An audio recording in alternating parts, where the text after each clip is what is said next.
Welcome to Heart Tales. Before we begin today's story, please take a moment to leave a like and subscribe to the channel. Thank you very much. Today's story has a more emotional and bittersweet tone. It's true that in many families, one child may naturally receive a little more attention than another. But when the difference becomes too great, it can leave wounds that no amount of regret can heal. So, to everyone watching who has a family and children, please love them equally. Fairness brings peace. And to every child out there who has ever been treated unfairly, stay strong. Better days will come. Thank you all for listening, and I hope you enjoy the story. When we are young, does the person we love always become a lingering regret? Evelyn, I've never had enough courage to tell you that I truly, deeply loved you. Everyone envied me for having a sister who was so gentle, beautiful, and the ultimate academic goddess.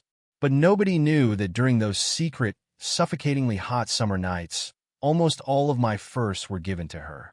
In the end, she smiled, her eyes carrying a touch of cruelty as she said she would ruin my entire life. What she didn't know was that her own life had already been turned completely upside down by me. The doctor once said my mother had poor health and would struggle to have children. My parents decided to adopt an abandoned baby girl who was left at the hospital entrance, naming her Evelyn. Just half a year after adopting her, my parents unexpectedly conceived me. They never thought they could have a biological child, and their joy made them forget everything else. On the day I was born, the family completely forgot about Evelyn's existence, leaving her all alone at home.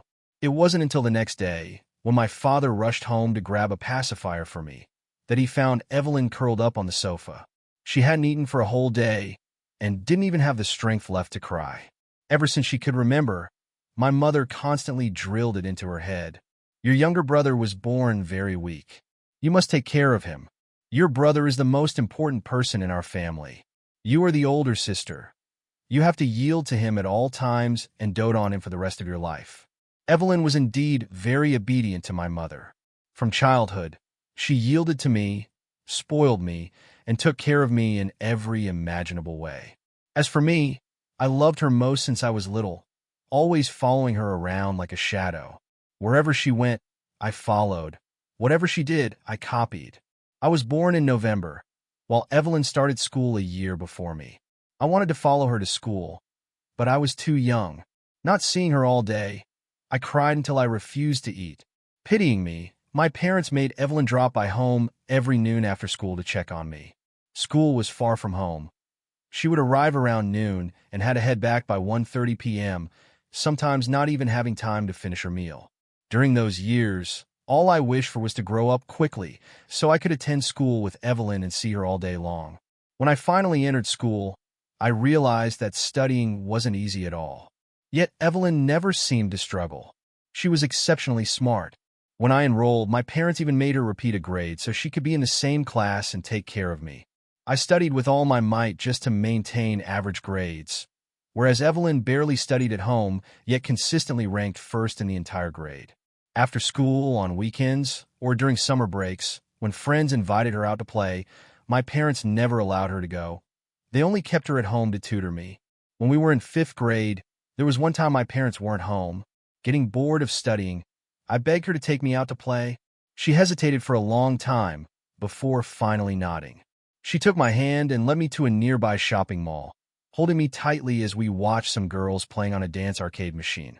Watching her tap her feet to the rhythm, my face was filled with pure admiration.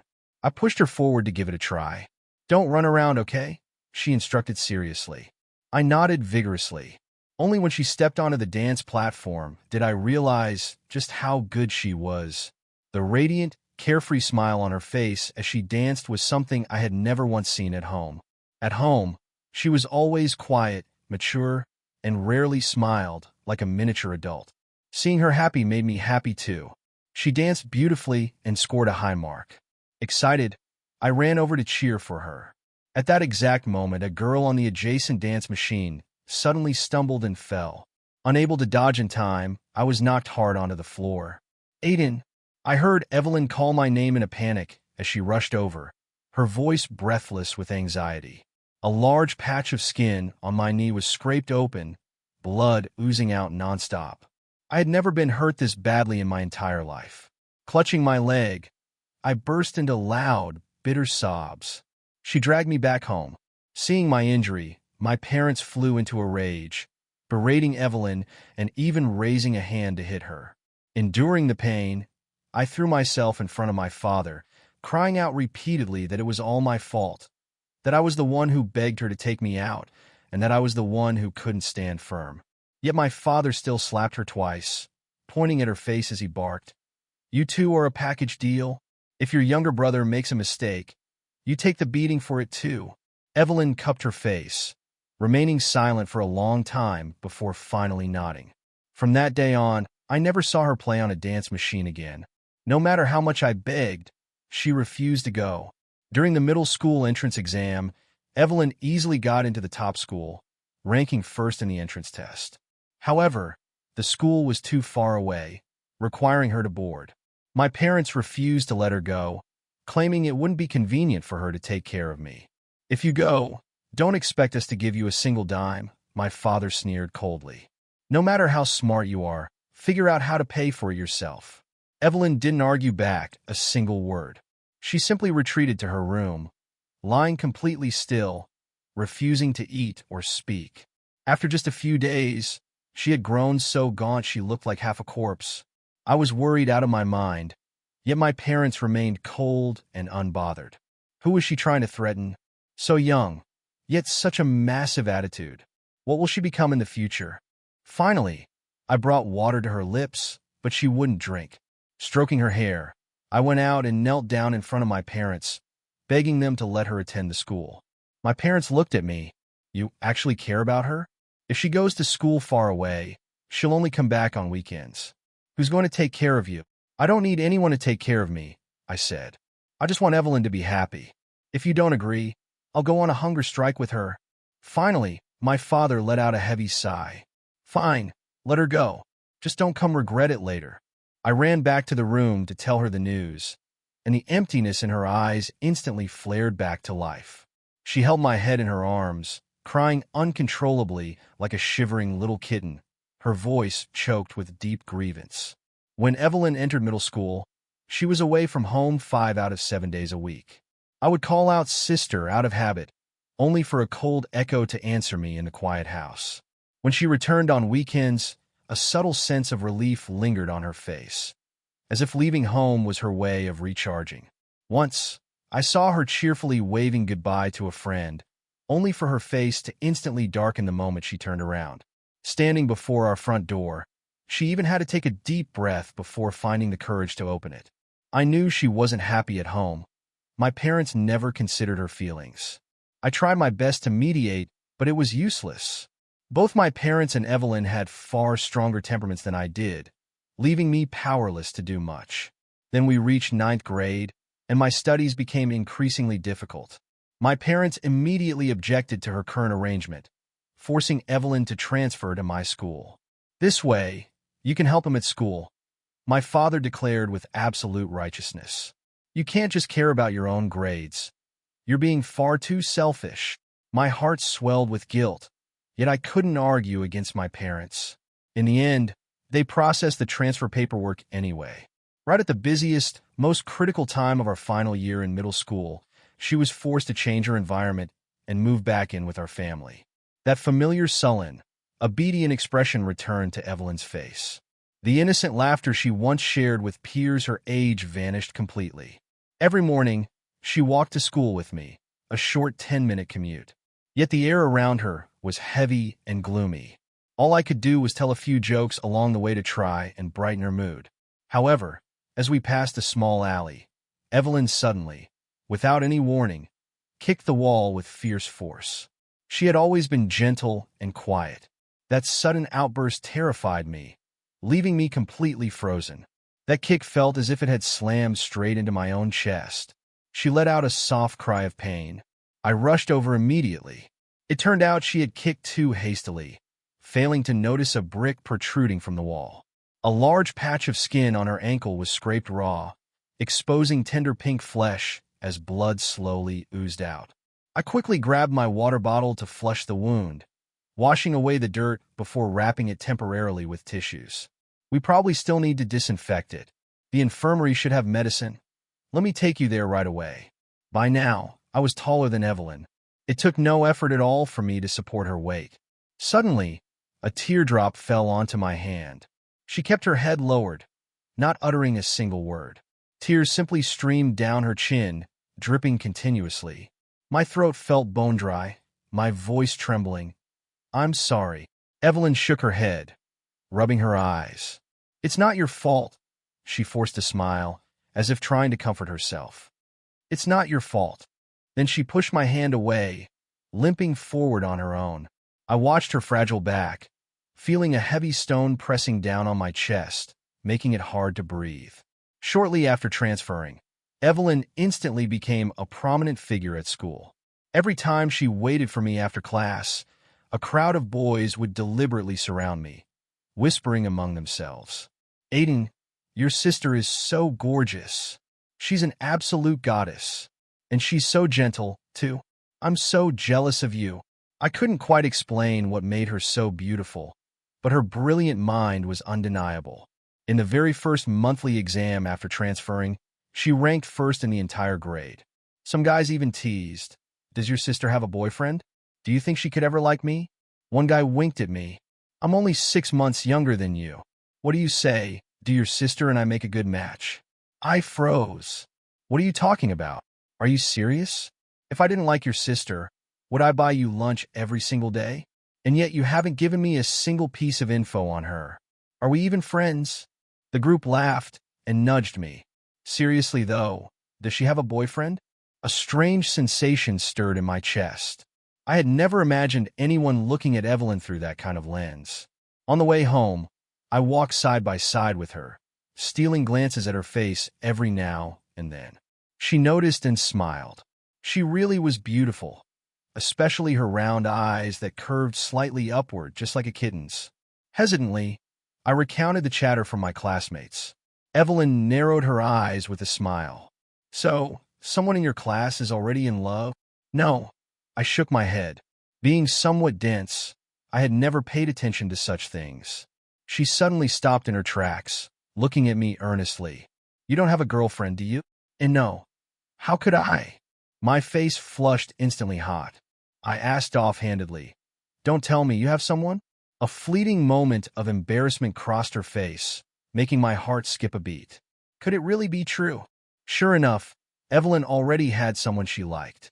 They had known each other back at her old school, but in my eyes, that guy was nothing more than a useless thug, completely unworthy of her. Her cheeks blushed pink as she talked endlessly with excitement, describing how well he treated her, how he dared to do anything for her, and how he feared nothing. The more I listened, the more uncomfortable I felt. They were clearly just trivial little things. I scowled. "You just don't understand." Yet Evelyn merely smiled with pure happiness. My heart felt intensely uncomfortable. Before we went inside the house, she paused in her tracks. "You won't tell Mom and Dad, right?" I let out a forced laugh. "If they found out, they'd probably beat you to death." Yet, my parents ended up finding out anyway. Perhaps it was because that guy brought a bunch of red roses to school to give to her. Way too flashy. Or maybe it was because they openly walked together on the streets during the weekend. Far too blatant. In short, my parents found out. That day, my mother stormed into the school. Right under everyone's watchful eyes, she dragged Evelyn all the way back home. She beat her ruthlessly, leaving her entire body covered in dark bruises. I threw myself forward multiple times to stop her, but I was shoved aside every single time. That thug, however, actually possessed a bit of chivalry. He stood waiting right beneath our building, even banging furiously on our front door, shouting at the top of his lungs, "Your whole family is a bunch of creeps. You're so biased that even a dog couldn't stomach it. How could you torture such a wonderful girl into this state?" Sadly, the louder he yelled, the harder my mother swung her strikes. In the end, I risked everything to go downstairs. Handing him a glass of water, I urged him to leave immediately. "If you stay here any longer, my mother will beat Evelyn to death." With bloodshot eyes, he finally turned and left. Evelyn lay bedridden for 2 whole days, unable to get up. When she returned to school, Not a single boy dared to approach her anymore. Some girls even pointed fingers and whispered behind her back. Was falling in love that fun, Evelyn? Those girls, who had always been envious of her before, mocked her openly, deliberately trying to provoke her. But Evelyn didn't care at all, not even sparing them a single glance. I walked quietly behind her, watching her frail, exhausted back, looking so fragile that a gentle breeze could blow her over. I picked up a stone and slammed it hard right at the feet of those sneering girls. Get lost. If you keep running your mouths, don't blame me for not being nice. Nobody expected a quiet guy like me, who usually hid timidly behind Evelyn's back, to fly into a rage today. Cursing under their breath, they slunk away one by one. Evelyn turned around. For the very first time, she looked at me with eyes full of deep resentment. You told them, didn't you? I panicked, scrambling frantically to explain. Yet she also realized she was merely venting her frustration blindly. In the end, she threw herself into my arms, bursting into heavy sobs. With bruises still visible on her face, she sobbed so hard her whole body trembled. It must have hurt terribly. Through her muffled cries, she choked out, "Now, I only have you." I reached out to stroke her hair, holding her tight. From that time on, Evelyn began to rely on me much more. The dynamics between us completely flipped. Ever since we were young, I was always the one chasing after her. Now, on the contrary, she constantly wanted to be by my side, as if my mere presence was the only thing that brought her peace of mind. Yet despite going through so much, Evelyn's academic performance was never affected. She easily got into a prestige high school with top-tier scores. Under her tutoring, I managed to scrape by and miraculously made it into the exact same school. My parents were thrilled beyond words. My father even came back from afar and took us on a 2-day trip to celebrate. In the evening at the hotel, my father booked a family suite. My parents slept in the main master room, while Evelyn and I shared a twin room. Having just finished my shower, I stepped out to find Evelyn leaning against the headboard, engrossed in a show on her tablet. She used to always say TV dramas were boring, yet today she was watching so intently. Drying my hair, I walked over to take a look. On the screen, the male and female leads were kissing passionately. Feeling a bit embarrassed, I let out a soft cough. Are idol dramas these days always this bold? Evelyn glanced at me with a faint smile. It's no big deal. They're facing a life-and-death separation. Having loved detective shows since childhood, I leaned in to watch with her anyway. The screen was small, so we sat very close. So close I could clearly hear her breathing and see her long eyelashes fluttering softly. It had been a long time since we had enjoyed such a peaceful moment. Halfway through the show, I started nodding off to sleep when I felt someone gently tugging at my pajama sleeve. Hey, Aiden, have you ever kissed anyone? Drowsily, I shook my head. Of course not. She let out a soft chuckle and said no more. I fell fast asleep almost instantly. In my haze, I suddenly felt suffocatingly hot, as if wrapped tightly under a heavy blanket. I reached out to push it away, but the moment I did, I was held even tighter.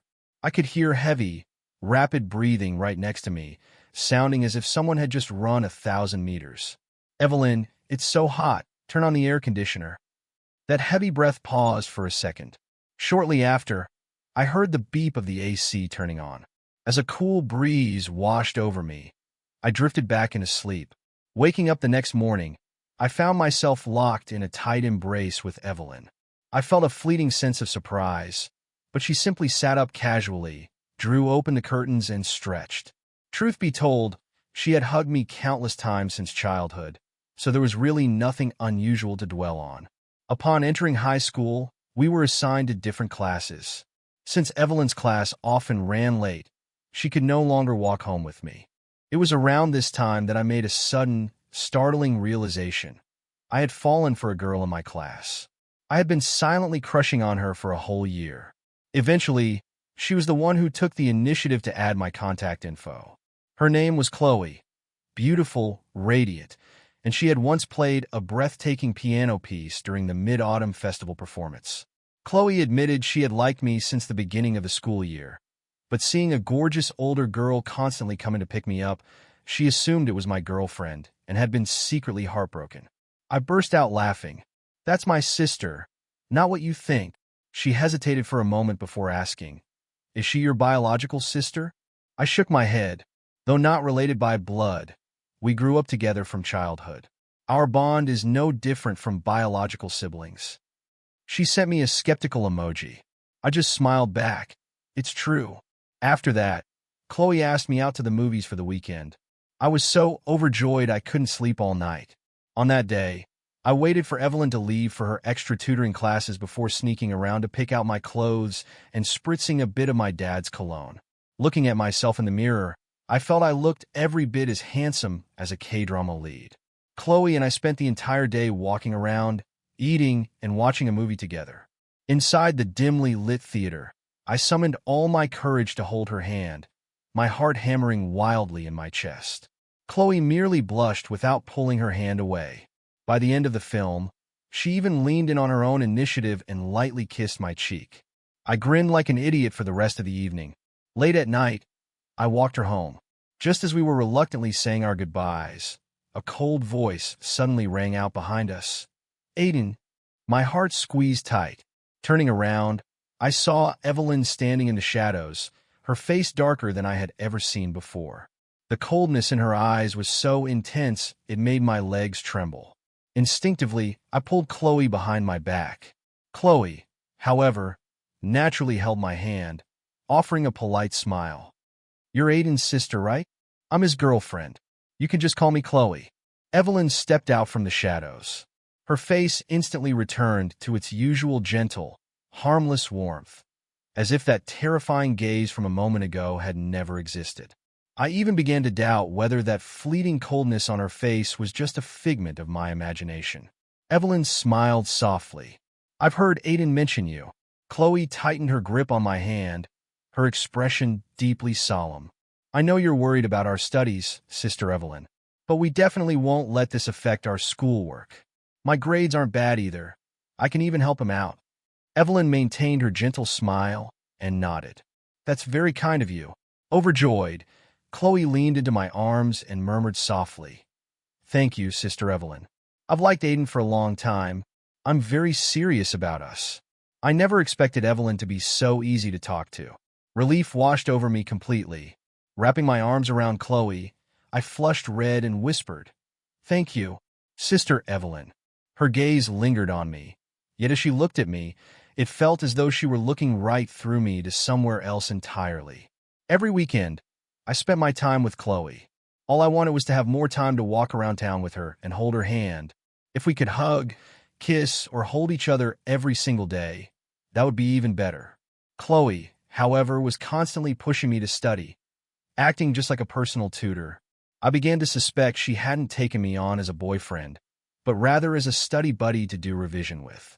When I pouted in frustration, she would bury her face in my chest, softly whispering that she had already discussed it with my sister.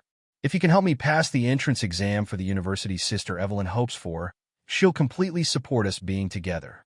On top of that, she can even speak up for us in front of your parents to protect our relationship. Chloe rested her head against my shoulder, her voice as soft as a gentle breeze. Aiden, if you truly want us to spend the rest of our lives together, we only have 2 years left to try our hardest, okay? As long as we get into that key university, we'll be together forever. Hearing that, it felt like a deal where I had everything to gain. From that day on, I had never studied so relentlessly in my life. Paired with Chloe's daily supervision, my grades shot up remarkably. Jumping from the top of the class straight into the top tier of the entire grade, I even stunned my homeroom teacher. During a class meeting, the teacher praised me in front of everyone. Look at Aiden, listening to his teachers, putting his whole heart into his studies. Look how fast he's improved. Sitting in my seat, I secretly bit back a smile. In truth, it wasn't because I listened to my teachers at all. It was simply because I wanted to stay by Chloe's side for a very, very long time that I pushed myself so frantically. Not bad. It seems you don't need your sister anymore. Evelyn looked at my report card, nodding faintly. I've tutored you for so many years. It's about time I handed the reins over. Flustered, I muttered under my breath, Well, it's true I don't really have time for you anymore. Evelyn let out a soft laugh, though the smile carried a subtle, ambiguous edge. Still, I don't think you and Chloe will necessarily make it to the end. I frowned. What do you mean by that? Fate is unpredictable. After all, holding a pen, she lowered her head to write, paying no further attention to me as stray strands of hair veiled her eyes. When the college entrance exams ended, my scores were just enough to get me accepted into my dream university. Holding my transcript, I was out of my mind with joy and immediately called Chloe. She let out a forced, feeble laugh over the phone, her voice weak. Congratulations, Aiden, but I failed my exams. Let's break up. The night before, during our school's very last evening self-study session, Chloe's older brother, Caleb, jumped from the roof of the teaching building. Her entire family went completely out of their minds. Chloe stayed up all night beside her brother in the hospital. Yet just 2 hours before the exam, Caleb passed away. Given that condition, the fact that Chloe was still able to step into the examination room and push through until the end was nothing short of unbelievable. When I heard the news, I called her like crazy.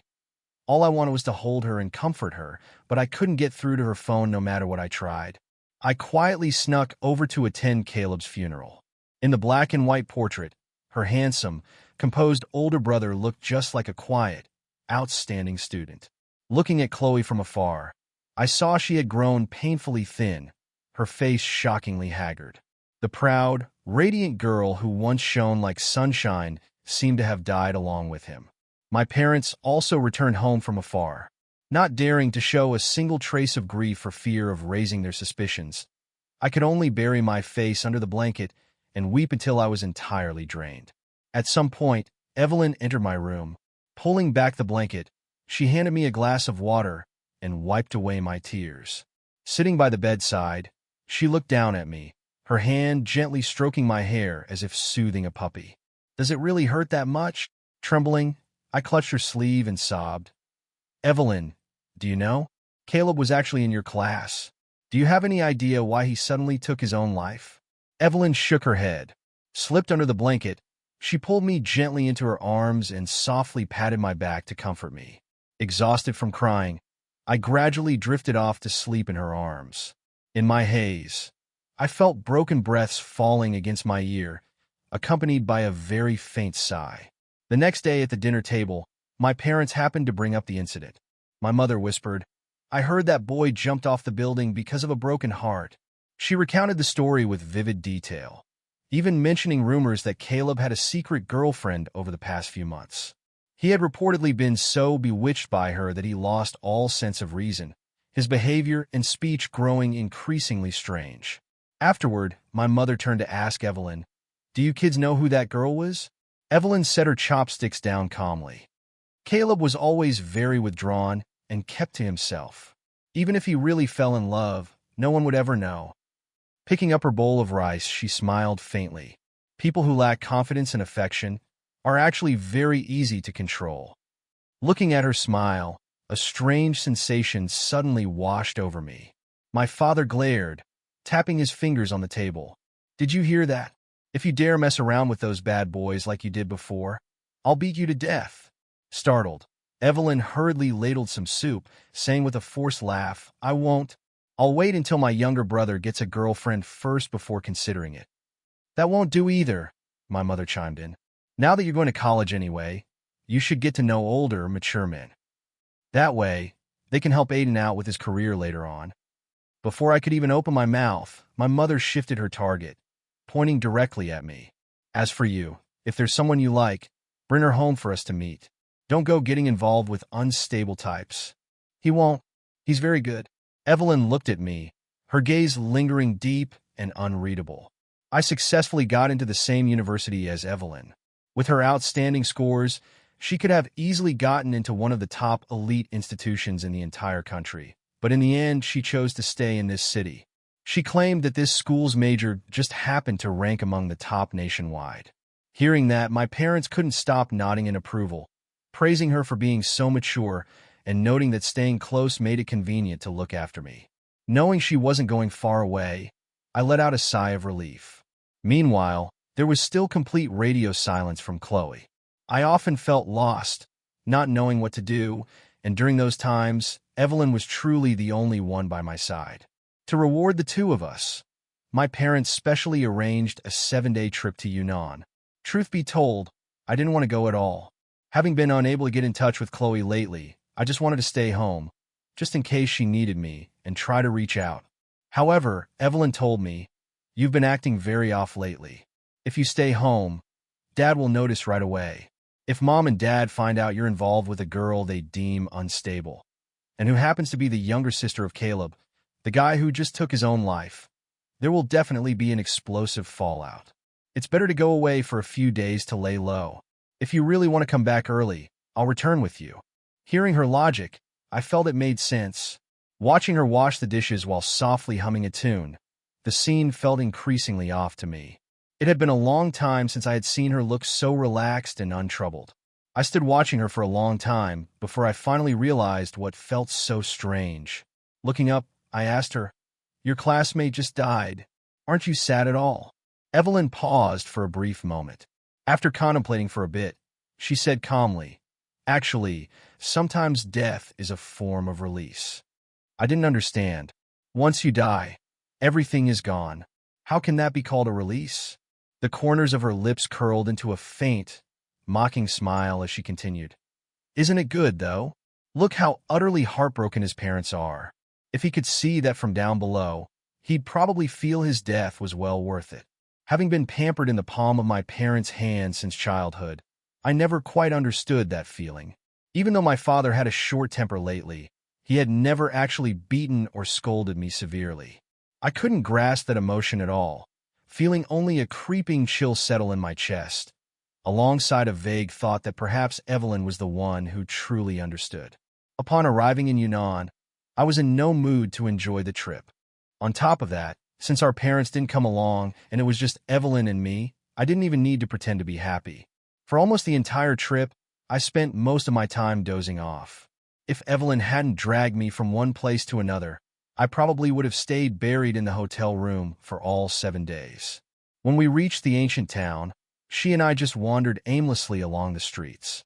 A young boy, around 7 or 8 years old, blocked our path and said that we made such a gorgeous couple.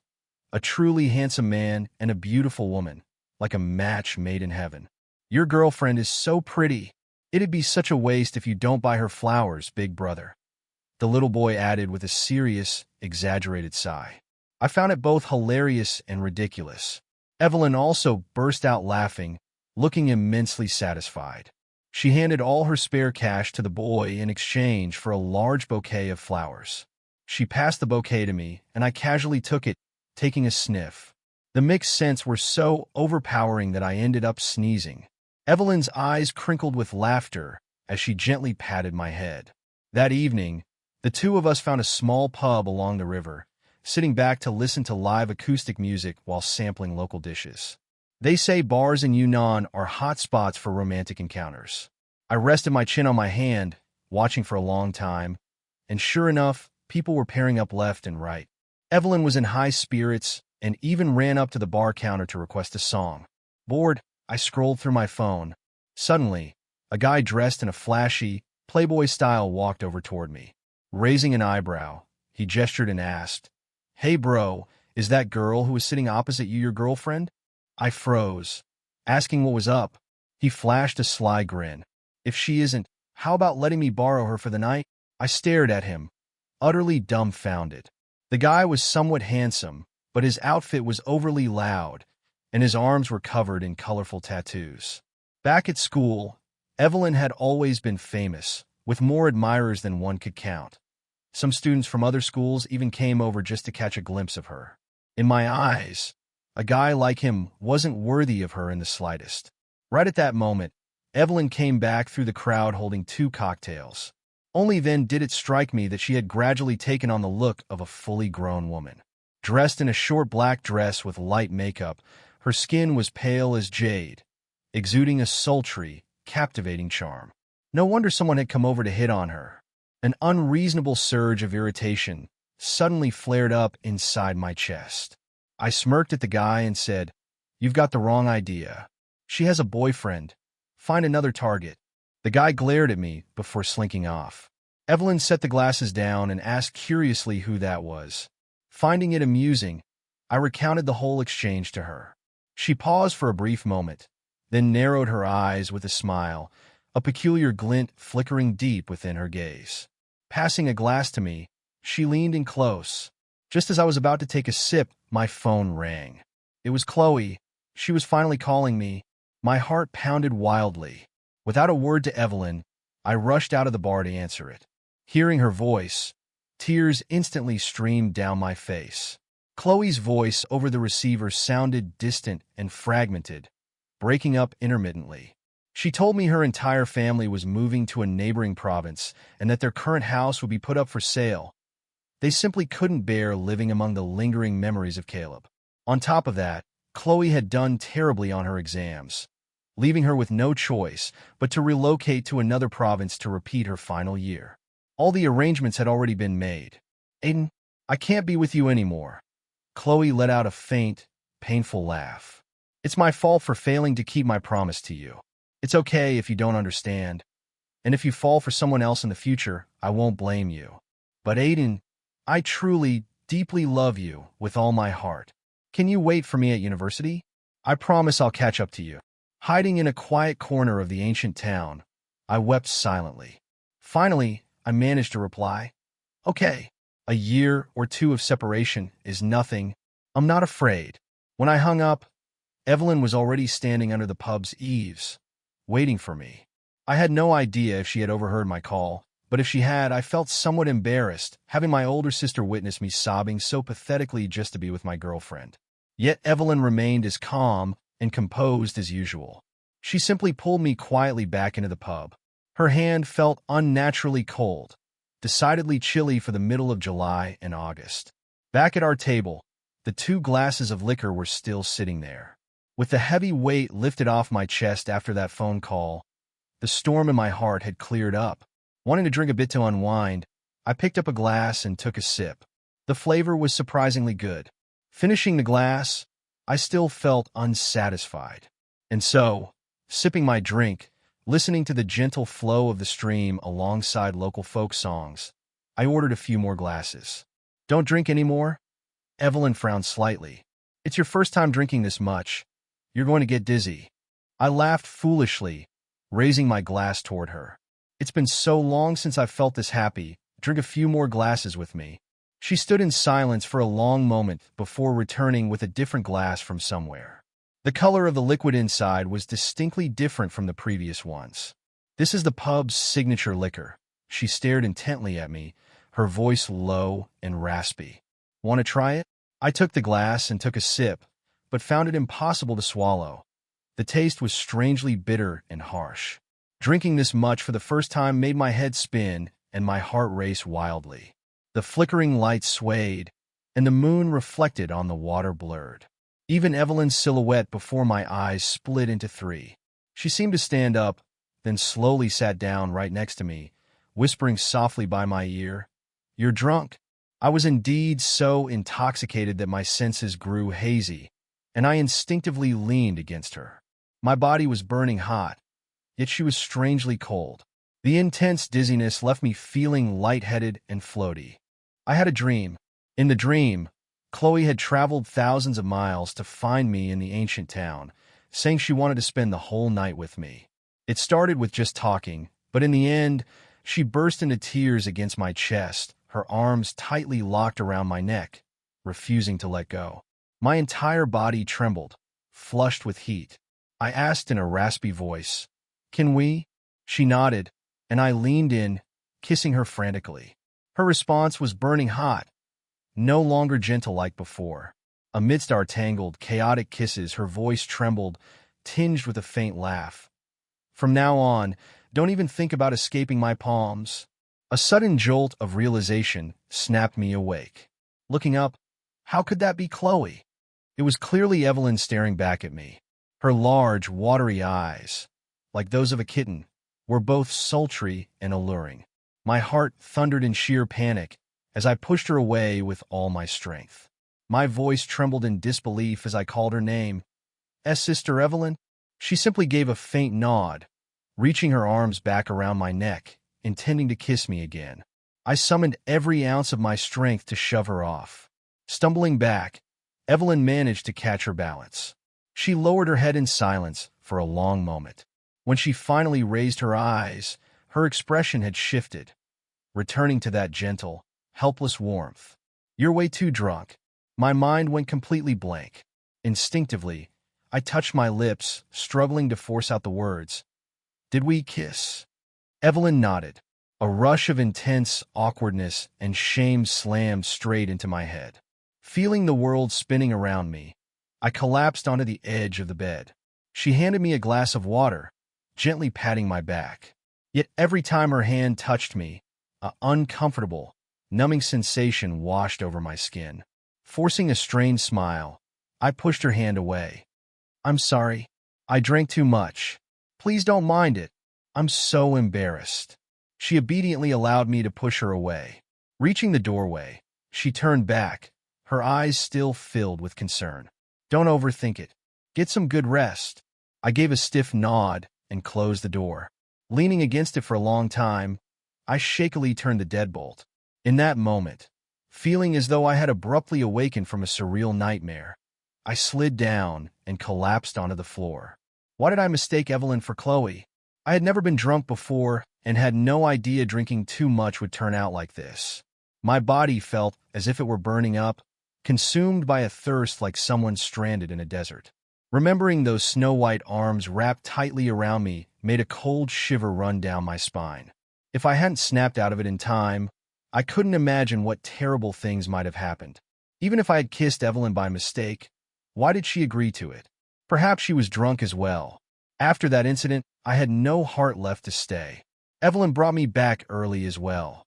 To let me rest, she booked an entire private sleeper compartment. Throughout the journey, I did my best to avoid her gaze, sitting dazed and lost in thought.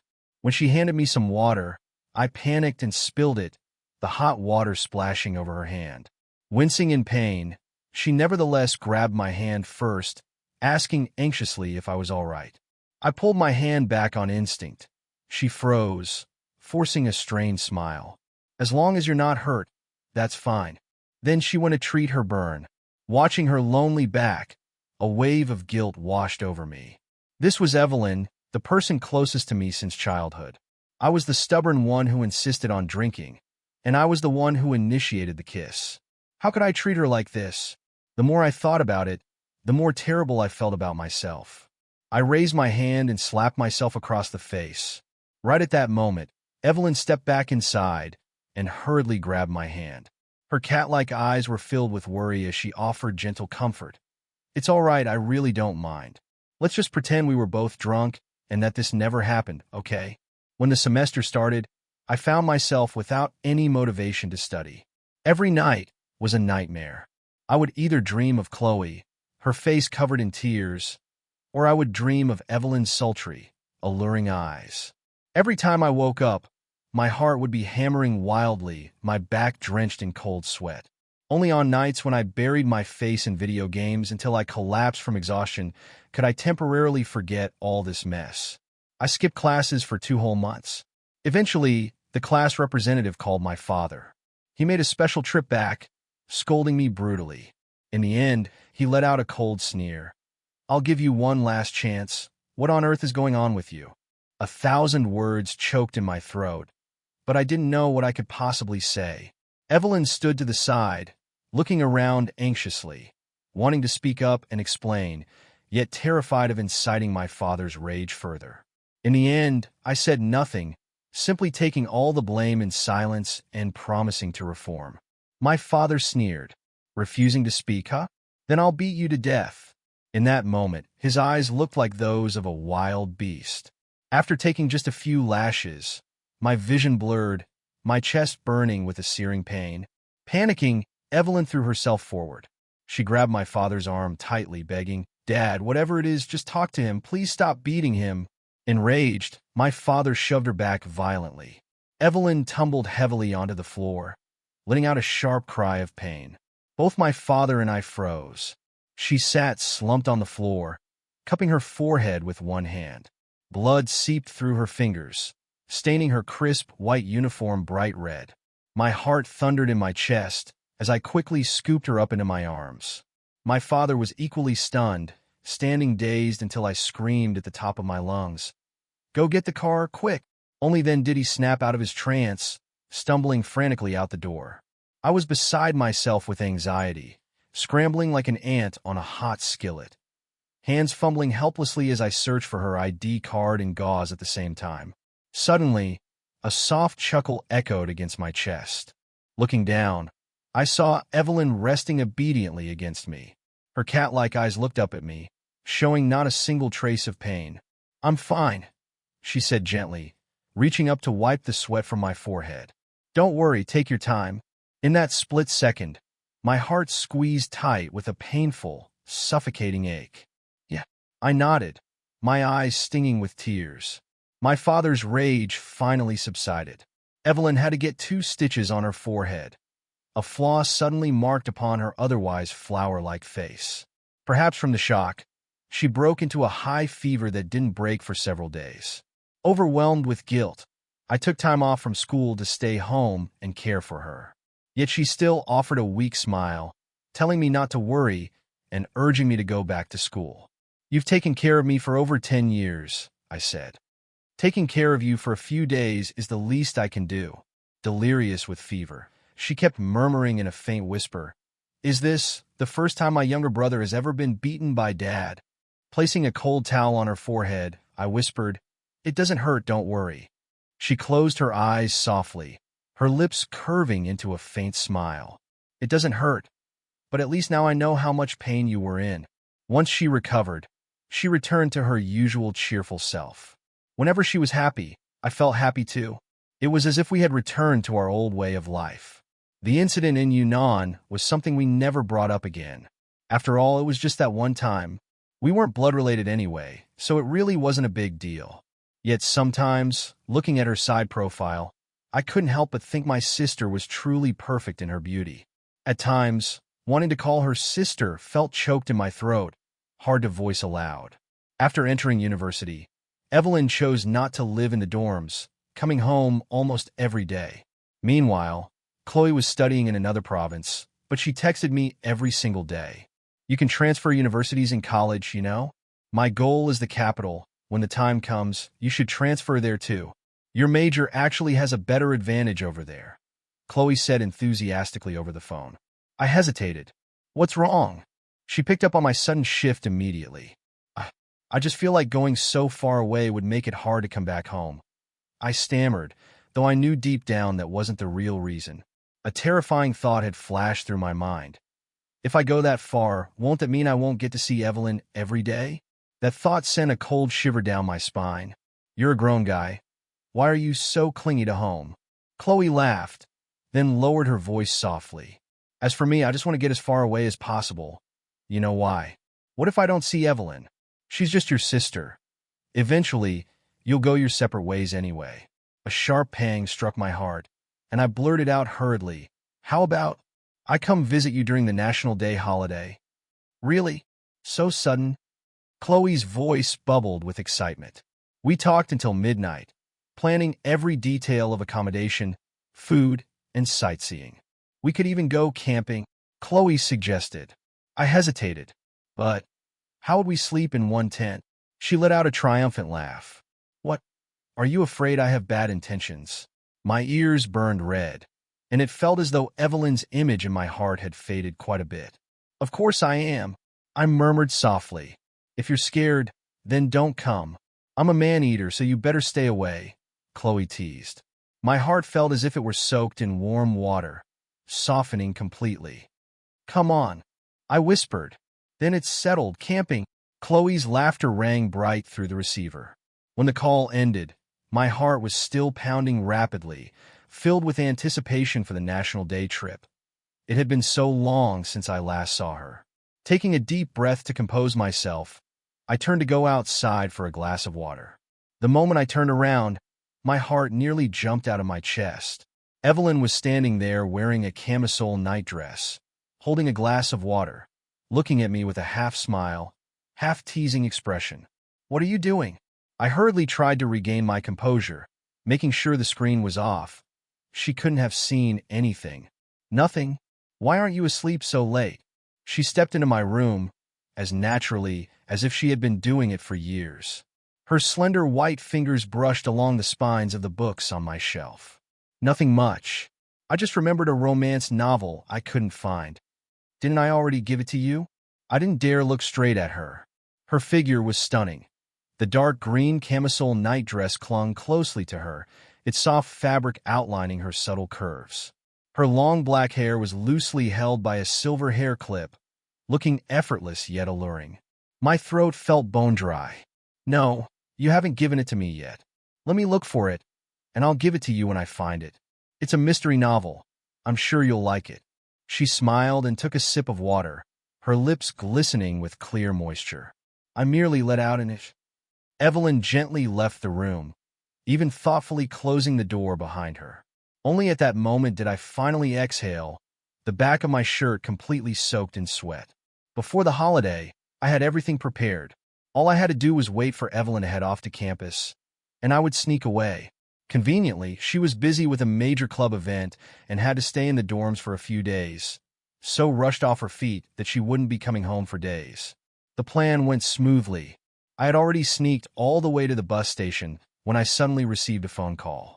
Hello? Are you Evelyn's younger brother? Please come quick. Something happened to her. My heart turned icy cold. By the time I rushed to her university, Evelyn had already been moved to a nearby hospital. A crowd of classmates surrounded her hospital bed, including one guy who was particularly enthusiastic, showering her with endless care and concern. Her face was pale, yet she still offered a gentle smile in response. Out of breath, I ran over. Seeing that scene instantly stirred a wave of irritation in my chest. How could you be so careless? I looked at her right leg, wrapped in thick bandages from the knee down. How on earth did you manage to fall down the stairs? Who are you? That guy frowned at me, seemingly provoked by my scolding tone. Don't. He's my younger brother. Evelyn hurriedly interjected to stop him, smiling as she reached her hand out toward me. Why are you here? As dusk fell, that guy finally agreed to leave. Who was that? I asked uneasily. Don't tell me he's my future brother-in-law. No way. He's even shorter than me.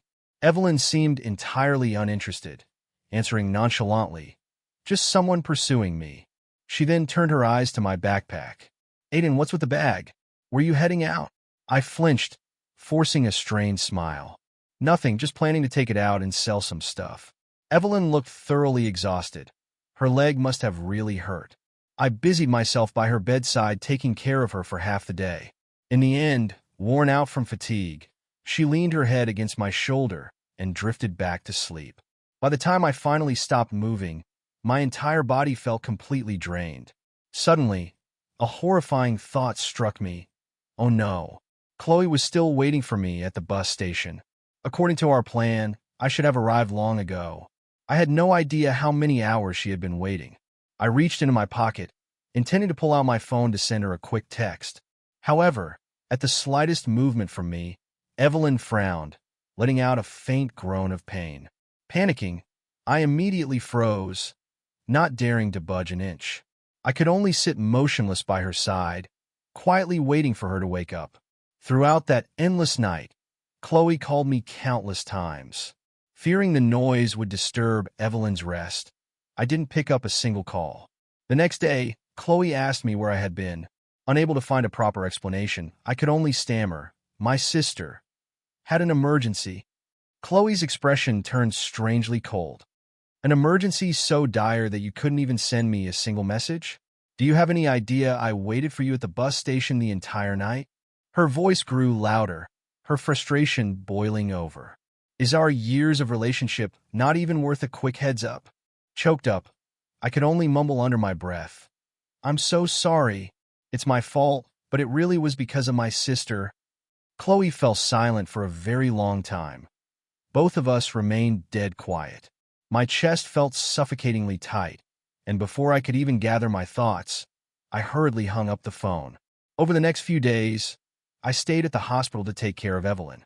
One day, Chloe showed up. After peeling an apple and turning on the TV for Evelyn, I went downstairs to meet Chloe. The moment I saw her, a wave of sheer exhaustion washed over me. If you hadn't said anything, I would have thought she was lying in the ICU. Chloe sneered coldly. I'm about to take the college entrance exams, yet I managed to squeeze out some time to go on a trip with you, and this is how you treat me. I could only stand there in silence. Finally, Chloe let out a long sigh and tossed a phone right in front of me. The password is your sister's birthday. Inside, it's not physics formulas, nor is it a love diary. It's crammed with endless lines of text. I want to die so badly. I really want to die. On the most recent entry, the handwriting was chaotic and frantic. If I die, the pain will finally stop. She said she wants to die with me. We are the same, both miserable souls. With her by my side, I'm not afraid of anything anymore. I'll go first, Evelyn. I'll be waiting for you on the other side. The timestamp stopped precisely 2 hours before Caleb threw himself off the teaching building. I froze for a long time, forcing a hollow laugh. No way, this is fake. How could this be real? I only just managed to crack and decrypt this file. Chloe stared intently at me. Regardless of what kind of relationship you have with your sister, I am definitely reporting this to the police. What does this even prove? I let out a faint, dismissive laugh. Who's to say you didn't type this up yourself just to frame her? Are you insane? Chloe glared at me, her eyes filled with absolute horror. I remained silent, reaching out to take the phone back to look at it more closely. Chloe slapped my hand away, clutching the phone tightly to her chest. This is evidence. I won't let you destroy it. Still, I said nothing. My mind flashed back to a time when Evelyn had remarked nonchalantly, "That little girlfriend of yours, ever since she was small, Chloe was always pampered by her parents. But Caleb, no matter how good his grades were, never received a shred of attention. He couldn't bring himself to hate his own little sister, so his mind had grown warped over the years. He probably just wanted to use his death to steal one last bit of attention from his parents. How pathetic." Chloe's phone suddenly rang. She swiped the screen open, and her face instantly turned deathly pale. "Sister Chloe, my brother knows you've arrived." Accompanying the text was a smiling emoji. The sender, Evelyn. Immediately after, Chloe's phone buzzed continuously as photo after photo flooded in. I froze in absolute shock. There were countless intimate photos of my sister and me. The very first picture was from Yunnan, the moment I was drunk and kissed her after mistaking her for Chloe. In the photo, my arms were wrapped tightly around her waist, while her hand rested casually behind my back. The image was crystal clear, laying my guilt completely bare. We looked either like a pair of passionately in-love sweethearts or an accursed, incestuous couple. Chloe's entire body trembled violently. She forced a smile, but it twisted into a hideous grimace. "So, this is what you two really are." I opened my mouth to explain, only to realize I didn't even know how to explain myself. Covering her face, she let out a piercing, hysterical laugh before crazily hurling everything on the table straight at me. Perverts, lunatics, murderers. With every item she threw, she let out a wild, frantic scream. The entire cafe erupted into chaos. Customers and staff looked on in terror, not daring to intervene. "I'm going to the police. I'm going to let everyone know about your filthy secrets. Go to hell, both of you." With that, Chloe bolted out of the cafe. My body was covered in stains, spilled coffee, cake crumbs, shattered glass, forks, and spoons. I sat there petrified for a long time before slowly standing up. The phone in my pocket lit up. A message came through from Evelyn. "Good brother, are you all right?" Before going up to meet her, I hesitated for a very long time. In the end, I still didn't call the police. Evelyn had asked to meet me on the rooftop of our apartment building. I had no idea how she managed to climb up there when her leg clearly hadn't recovered yet, but she had somehow walked such a long distance on her own. Her crutch had been tossed aside. Evelyn turned around and smiled at me, her eyes still shining like a cat's. I nodded. "It's truly pathetic." She turned away again, dangling her legs back and forth over the ledge, even humming a soft tune. "Turn yourself in," I said. "I haven't had the chance to ask everything yet, but I'm sure your charges aren't that severe. There's still time. On what grounds? She countered. I didn't do anything wrong. Caleb wanted to die long ago. I merely gave him a helping hand. That little girlfriend of yours was spoiled and coddled from childhood. Did she never tell you? Her parents were absurdly biased. Evelyn admired her slender, snow-white hands, recounting every detail in a matter-of-fact tone. Since he was little, his father suspected Caleb wasn't his biological son, so he beat and verbally abused him constantly. Later on, Caleb overheard his parents fighting and finally understood the truth. He secretly went to get a DNA test, which proved he was their biological child. He ran to his father holding those test results, thinking that from then on, he could be loved equally like his little sister. The result? His dad just beat him half to death, because on that very day he had forgotten to pick up Chloe from school. Only then did Caleb realize favoritism cannot be stopped. Even kneeling down to beg won't buy you love. I learned that lesson a long time ago. She let out a chuckle, her smile drenched in utter disgust. Besides, I'm just an adopted child anyway. A memory suddenly flashed through my mind. Ever since I was little, I had been attached to Evelyn's hip. Back then, I was immensely hyperactive, constantly dragging her outside to play. She had no choice but to take me up to the rooftop. Up there, she swung my yo-yo right over the edge of the railing. Smiling, Evelyn told me to go get it myself. Obediently, I tried to crawl out toward the edge of the roof. However, my body was naturally frail. No matter how many times I tried, I couldn't climb over. Evelyn stood watching me coldly for a long time.